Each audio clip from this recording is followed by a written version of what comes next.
Hello everyone, Shrimati मोहरी देवी Tapadia girls college के YouTube channel पे आपका स्वागत है। आज हम केमिस्ट्री क्लास में जो बीएससी थर्ड ईयर है उसका टॉपिक डिस्कस करने वाले हैं। जैसे अपन इन वीडियोस के अंदर जो एनएमआर स्पेक्ट्रम है उससे रिलेटेड जो चीज़ें हैं देख रहे थे। आज अब उसमें जो नई टर्म है केमिकल शिफ्ट, रासायनिक जो विस्थापन है, अपन उसकी इसमें बात करेंगे और साथ में देखेंगे कि किस तरह से जो एनएमआर स्पेक्ट्रम है उसमें ये बनता है, किस तरह से शिफ्ट है वो दिखाया जाएगा। तो अपन उससे रिलेटेड यहाँ पर डिस्कशन करेंगे। तो स्टार्ट करते हैं अपन केमिकल शिफ्ट। यहाँ पर देखो क्या बताया गया है कि जो एनएमआर स्पेक्ट्रम है वो सामान्यतः क्या बनाता है, आपके संकेत बनाता है, सिग्नल्स उसमें प्रोड्यूस होते हैं। और ये जो सिग्नल्स प्रोड्यूस हो रहे हैं जनरली आपके जो प्रोटॉन का जो टाइप है वो किस तरह से व्यवस्थित है, किस तरह से किस परमाणु के साथ जुड़ा हुआ है, किस एटम को रिप्रेजेंट कर रहा है, उसमें कितने तरह के प्रोटॉन हैं वो प्रेजेंट होंगे, तो वो उसके पूरे एनवायरमेंटल को क्या करेंगे, एक्सप्लेन करेंगे। तो यहाँ पर क्या बताया गया है कि जो प्रोटॉन की व्यवस्था है उसको एनएमआर स्पेक्ट्रम में क्या किया जाता है, अपने डिस्कशन किया जाता है, उसको रिप्रेजेंट किया जाता है, उसका प्रदर्शन किया जाता है। जनरली अपने जो एनएमआर सिग्नल है या अपन साथ में बात करें कि जो प्रोटॉन का जो एक्सप्लेनेशन है वो अपन इसमें कर चुके हैं। आज अपने एनएमआर स्पेक्ट्रम जो बात कर रहे हैं उसमें किस तरह से जो चीज़ें हैं वो एक्सप्लेन की जाएगी, अपन उसकी बात कर रहे हैं। तो यहाँ पर देखो अभी अपन ने कहा कि यहाँ किस पे डिपेंड करता है कि जो हाइड्रोजन का जो टाइप है वो किस तरह से रिप्रेजेंट है। एग्जाम्पल के लिए अपन यहाँ पर बात करें, जैसे कोई एरोमेटिक कंपाउंड है, एरोमेटिक कंपाउंड है, इसी तरह से एलिफेटिक है,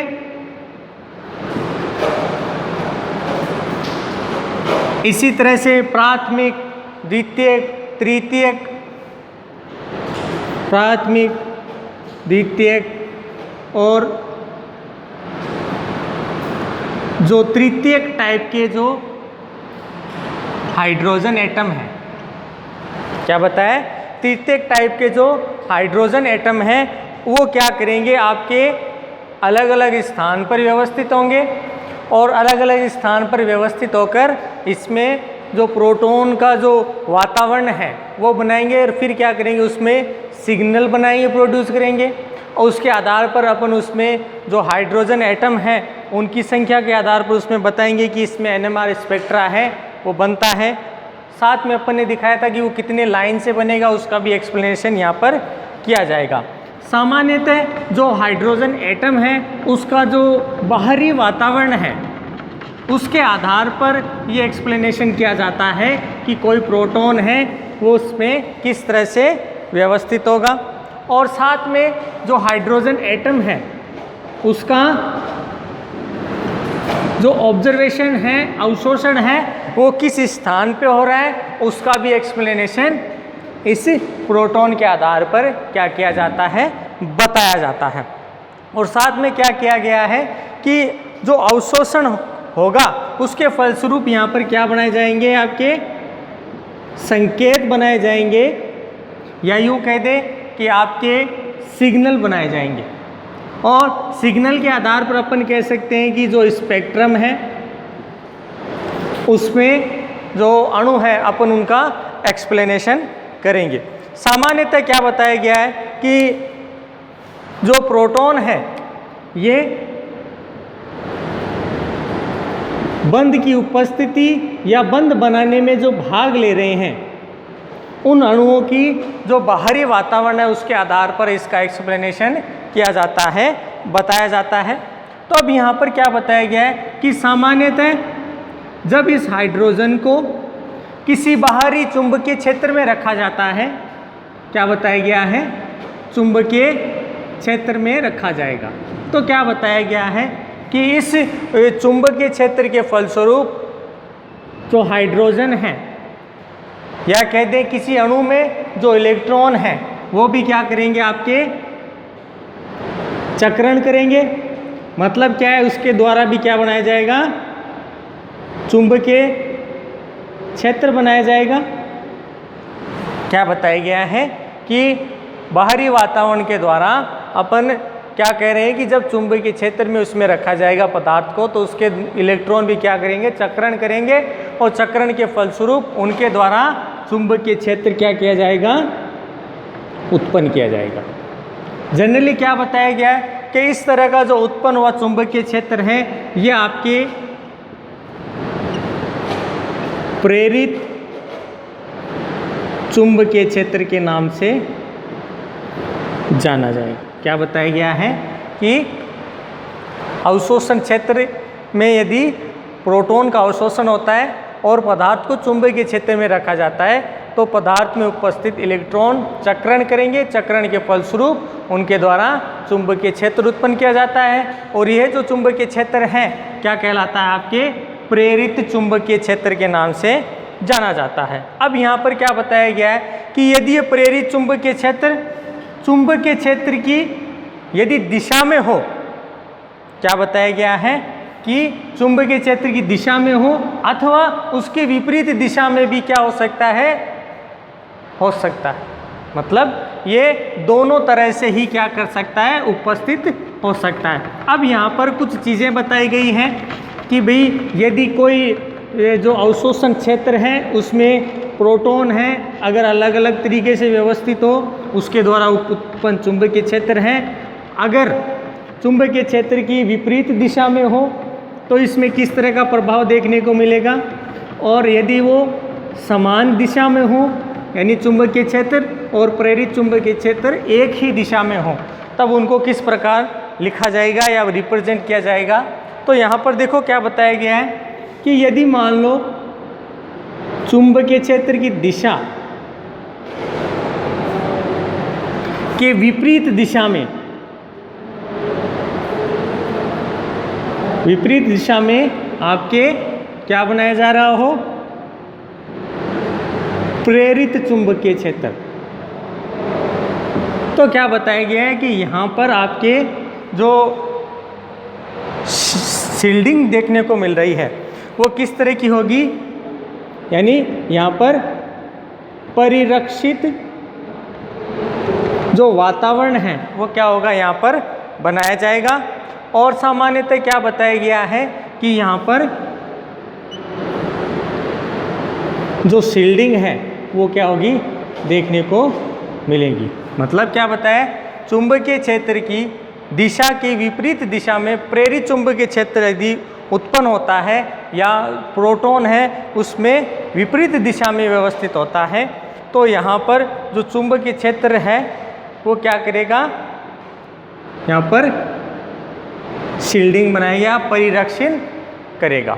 अब दूसरी बात का मतलब इसके और इसके प्रभाव को क्या करेगा, प्रति संतुलित करने का यहाँ पर कार्य करेगा। दूसरी बात, अब यहाँ पर यदि समान दिशा में हो, क्या बताया गया है कि यदि चुंबकीय क्षेत्र की दिशा प्रेरित चुंबकीय क्षेत्र की दिशा समान हो तो यहाँ पर जो स्पेक्ट्रम प्राप्त होगा अपन उसे कह सकते हैं कि यहाँ पर जो बन रहा है ये विपरिरक्षित वातावरण बनेगा। मतलब डी शील्डिंग यहाँ पर देखने को मिलती है या डी शील्डिंग यहाँ पर उत्पन्न हो जाती है। अब यहाँ पर क्या बताया गया है कि इस तरह का जो प्रभाव उत्पन्न होता है उसके द्वारा क्या किया जाएगा कि यदि परिरक्षित क्षेत्र क्या हो, उत्पन्न हो रहा हो, मतलब वहाँ पर शील्डिंग है यदि हो रही हो, तो यहाँ पर जनरली क्या बताया जाता है कि यहाँ पर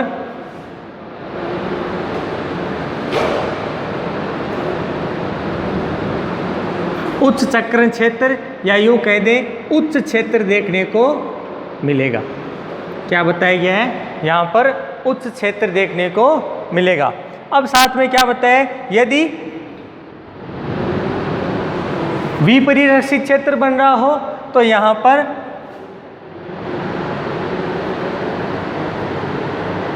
निम्न चक्रण क्षेत्र या निम्न क्षेत्र है वो देखने को मिलता है, यानी डाउनफील्ड यहाँ पर रिप्रेजेंटेशन देखने को मिलता है। अब यहाँ पर साथ में क्या बताया गया है कि प्रोटॉन के द्वारा जब चुंबकीय क्षेत्र उत्पन्न किया जाता है तो चुंबकीय क्षेत्र द्वारा जो प्रेरित चुंबकीय क्षेत्र उत्पन्न हुआ है, यहाँ पर जनरली दो तरह से रिप्रेजेंट किया जा रहा है। यदि विपरीत दिशा में हो तो परिक्षेप क्षेत्र बनेगा, उत्पन्न हुआ जो है वो उच्च चक्रण क्षेत्र उत्पन्न होगा। यहाँ पर बात करें चुंबकीय क्षेत्र और प्रेरित चुंबकीय क्षेत्र समान दिशा में हो तो वहाँ पर विपरिरक्षित क्षेत्र बनेगा और निम्न चक्रण क्षेत्र कह दें यहाँ पर उत्पन्न हो जाता है। अब यहाँ पर देखो क्या बताया गया है कि इस प्रकार का जो प्रोटॉन का परिरक्षण क्या करेगा, NMR संकेत बनाएगा। यहाँ पर अगर ये क्षेत्र बन रहा है तो प्रोटॉन क्या करेगा, यहाँ पर NMR संकेत बनाएगा। और साथ में क्या बताया गया है कि ये उच्च क्षेत्र की ओर क्या होगा, विस्थापित होगा। जबकि यहाँ पर बात करें ये बन रहा है तो निम्न क्षेत्र की ओर क्या होगा, विस्थापन देखने को मिलेगा।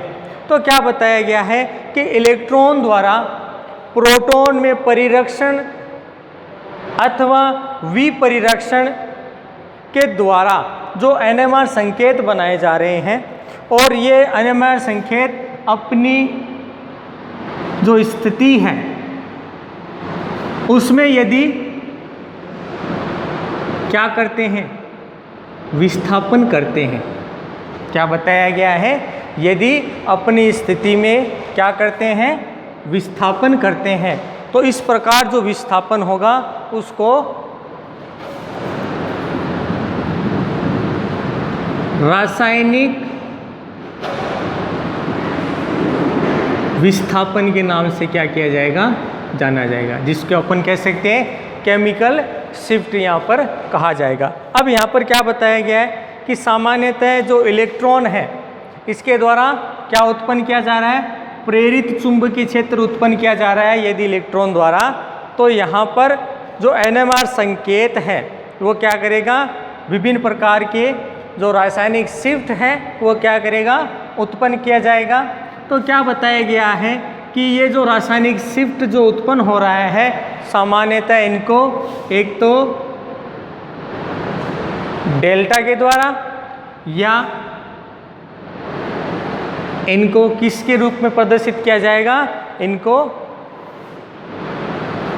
टॉ के रूप में क्या किया जाएगा, इनका रिप्रेजेंटेशन किया जाएगा, इनका प्रदर्शन किया जाएगा।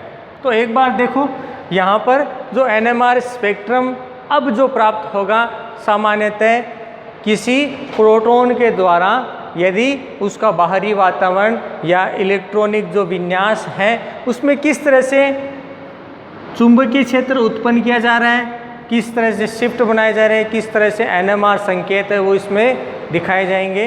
तो ये सब मुख्यतः किस पर डिपेंड होता है कि आपका जो प्रेरित चुंबकीय क्षेत्र है विपरीत दिशा में है, समान दिशा में है, अगर व्यवस्थित है इस तरह से, तो अगर परिरक्षित क्षेत्र बन रहा है और उस पर उत्पन्न जो आपके चक्रण होगा उच्च क्षेत्र चक्रण होगा, विपरिरक्षण हो रहा है तो आपके निम्न क्षेत्र होगा। और साथ में क्या बताया गया है कि यहाँ पर क्या देखने को मिलता है कि इस तरह का जो रासायनिक विस्थापन हो रहा है किसके अंदर, कि अपने जो अणुओं के अंदर देखने को मिल रहा है। तो क्या बताया गया है, यहाँ पर अलग अलग तरीके से NMR स्पेक्ट्रम भी क्या होगा, आपको देखने को मिलेगा। और इस तरह से जो NMR स्पेक्ट्रम अपने को देखने को मिल रहा है, अपन इसको विशेष रूप से क्या कहेंगे कि यहाँ पर प्रोटॉन की स्थिति में परिवर्तन हो रहा है और वहाँ पर क्या देखने को मिल रहा है कि लगातार विस्थापन होता है। तो ऐसा जो विस्थापन होगा आपके रासायनिक विस्थापन कहलाएगा। और ये जो रासायनिक विस्थापन उत्पन्न होता है सामान्यतः इसको डेल्टा या टो के द्वारा क्या किया जाएगा, यहाँ पर रिप्रेजेंटेशन किया जाएगा। होप यू आपको ये वीडियो पसंद आया हुआ होगा, ठीक है। और इससे रिलेटेड जो अपन अभी आगे जो टॉपिक देखने वाले हैं वो इसके कंपाउंड्स की अपन इसमें रिलेटेड बात करेंगे कि कौन सा कंपाउंड है वो कितनी तरह के जो डेल और टो के जो मान हैं वो रिप्रेजेंट करेगा। फिर अपन अलग अलग कंपाउंड के लिए देखेंगे, जैसे अपन ने जो NMR संकेत देखे थे कि जहाँ पर आपको सिग्नल बन रहे हैं उसमें अपन ने देखा था कि एथिल एल्कोहल के लिए, एथिल ब्रोमाइड के लिए किस तरह से जो स्पेक्ट्रम बन रहा है उसकी अपन ने बात की थी। सेम यहाँ पे अब इससे रिलेटेड जो टो और डेल्टा के मान हैं केमिकल शिफ्ट के अंदर, यहाँ पर अपन उससे रिलेटेड डिस्कशन करेंगे। ठीक है, तो इस वीडियो को देखने के लिए धन्यवाद, और साथ में आप इससे रिलेटेड जो नोट्स हैं आप उनको भी देखते हुए चलें, बनाते हुए चलें, और साथ में जो वहाँ पर आपको ये कहा जाता है कि ये एक इम्पोर्टेंट टॉपिक है, आप उसको अच्छे से तैयार करें ताकि एग्ज़ाम के लिए भी आपकी प्रिपरेशन आसानी से हो सके। Thank you.